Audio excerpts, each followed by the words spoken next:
sound of a low, guttural, bird-like coo followed by a sudden, deep rumble. Forget everything you think you know about dinosaurs. Close your eyes. What do you hear? A monstrous, ear-splitting roar, right? Something straight out of Jurassic Park? Well, what if I told you the king of the dinosaurs, the mighty T-Rex, might have sounded less like a lion and more like a giant, terrifying pigeon? Yeah, you heard me. My name is Dr. Eris, and I've spent my life reconstructing the sounds of the past. And the truth is, the roars you hear in movies are mostly a Hollywood fantasy, often a mix of elephant trumpets, tiger growls, and even crocodile hisses. The real science points to something far stranger, and honestly way more unsettling. See, dinosaurs didn't have a larynx or a voice box like we mammals do. Their closest living relatives today are birds and crocodiles, and both of these groups have a vocal organ called a syrinx, located deep in their chest. This allows them to produce incredibly complex and, more importantly, low-frequency sounds. So for a giant like Tyrannosaurus rex, we're not talking about a high-pitched shriek. We're talking about something called infrasound, a sound so deep, so low frequency that you wouldn't just hear it, you'd feel it. Imagine standing in a forest and suddenly the air starts to vibrate. The ground trembles beneath your feet.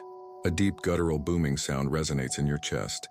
A pressure wave that tells every fiber of your being that something immense and dangerous is nearby, even if you can't see it yet. That, my friends, was likely the true sound of a T-Rex's roar. It wasn't a challenge, it was a physical presence, a weapon in itself. And what about the way they looked? We all picture them as scaly, leathery green or brown lizards, but the evidence is piling up that this is completely wrong. Recent skin impressions show it didn't just have scales. It had a bizarre mix of features, large conical studs running down its back, mixed with smaller pebble-like scales and patches of smoother skin. No two parts of its body were the same texture. And then there's the color. We now know many dinosaurs, especially the smaller feathered ones, were outrageously colorful. Think of modern birds. We found pigment-containing melanosomes in fossilized feathers, revealing iridescent sheens, camouflage patterns, and brilliant displays of red, black, and white.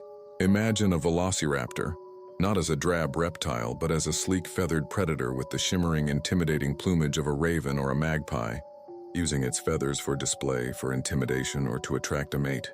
So the next time you think of dinosaurs, don't picture a roaring gray monster. Picture this instead: a vibrant feathered creature moving through the ancient undergrowth. You don't hear it at first. You feel it.